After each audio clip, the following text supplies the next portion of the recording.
आमर जितक cancer death हो 90% oral cancer गोटे मात्र कारण से टोबाको।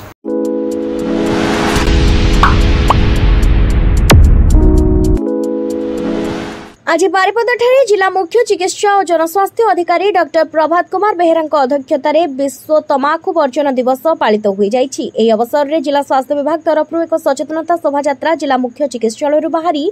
बारिपदा सहर परिक्रमा कर तमाखु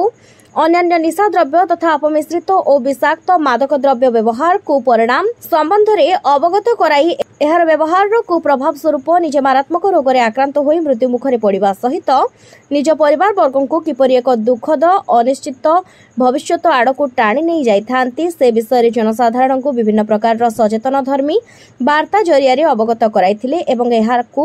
संपूर्ण भाव में वर्जन करने पर निवेदन करथिले। सचेतन सचेतन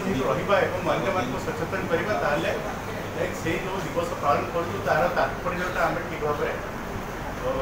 प्रतिपादन कर भाव तेणु जो आज जो आमर विश्व तमाकू दिवस पालन कर तेणु आम जानूँ कौन से जिनस आम जो ग्रहण करें बहुत सहज हो जिते आम छाड़ापी जाऊँ बहुत किसी कष्ट करने पड़ुचे शेष छाड़ी पारना हो तेणु यार जो परिणति जो आसूसी सी हूँ गोटे फर्म में आसूसी कैंसर से मुखगुहर कैंसर लंग्स कैंसर हो सब ये जो तमाकू तेणु आम जब प्रथम सचेतन रहा तापर जाकि आम तार रिवर्टा पाइबा जे आम से रोग में आक्रांत हवा नहीं। स्मोकिंग करे smoker in any form of tobacco user rather smoking में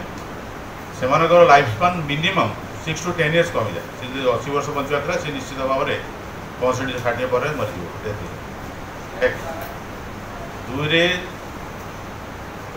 आमर जितक कैंसर डेथ हो 90% ओराल कैंसर गोटे मात्र कारण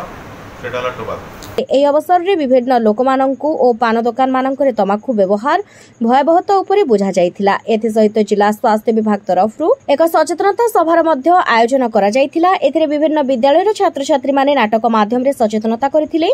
उक्त सभारे कुलियणा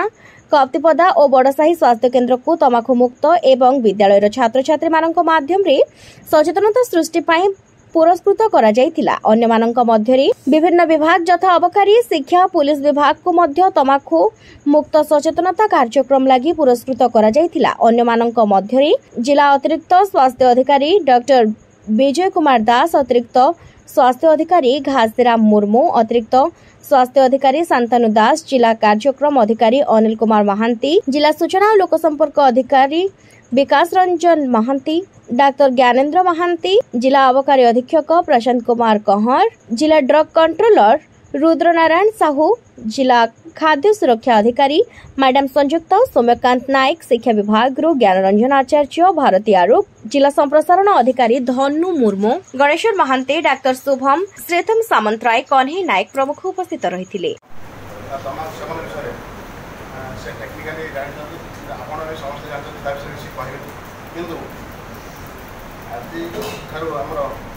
ओडिशा सरकार आरंभ कर जन सचेतन कार्यक्रम तमाकू वर्जन दिवस आज 31 मई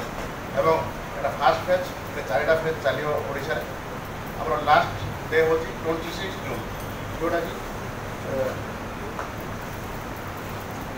आमर